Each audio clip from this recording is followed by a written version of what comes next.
കണ്ണൂർ കൂടാളി കുമ്പം ജംഗ്ഷനിൽ 5 പേരുടെ മരണത്തിനിടയാക്കിയ വാഹനാപകടം light dip ചെയ്യാതെ വന്ന കാറിനായി തിരച്ചിൽ.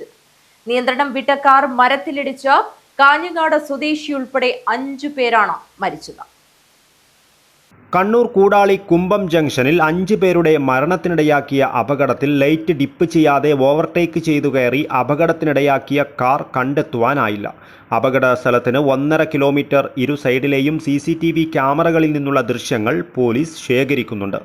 വെള്ളിയാഴ്ച രാത്രി 11:20 കൂടാളി പൂവത്തൂർ ജംഗ്ഷനിൽ കാർ നിയന്ത്രണം വിട്ട് മരത്തിലിടിച്ച് അഴീക്കോട് കോളനി ഗേറ്റിന് സമീപം മന്നത്ത് ഹൗസിൽ ഷാൻ സിറാജ്, കാഞ്ഞങ്ങാട് അരയി കണ്ടംകുട്ടിച്ചാലിൽ മുഹമ്മദ് റിസ്വാൻ, ഉത്തർപ്രദേശ് നോയിഡ സ്വദേശി പരം ഛേത്രി, ഹൈദരാബാദ് സ്വദേശി സാധുരി ഹർഷവർദ്ധൻ, തൃശൂർ പൂങ്കുന്നം സ്വദേശി ആദിത്യ കൃഷ്ണദീപ് എന്നിവർ മരിച്ചത്.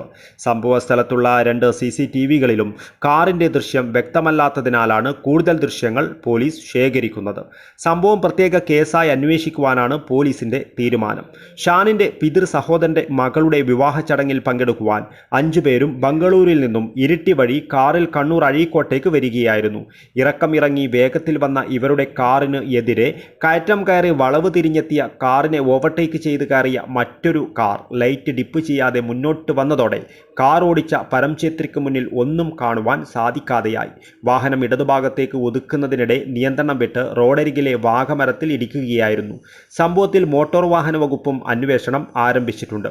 മരിച്ച പരംചേത്രിയുടെയും ഹർഷവർദ്ധന്റെയും മൃതദേഹങ്ങൾ ബന്ധുക്കൾ ഏറ്റുവാങ്ങി നാട്ടിലേക്ക് കൊണ്ടുപോയി. News bureau, Kasaragod.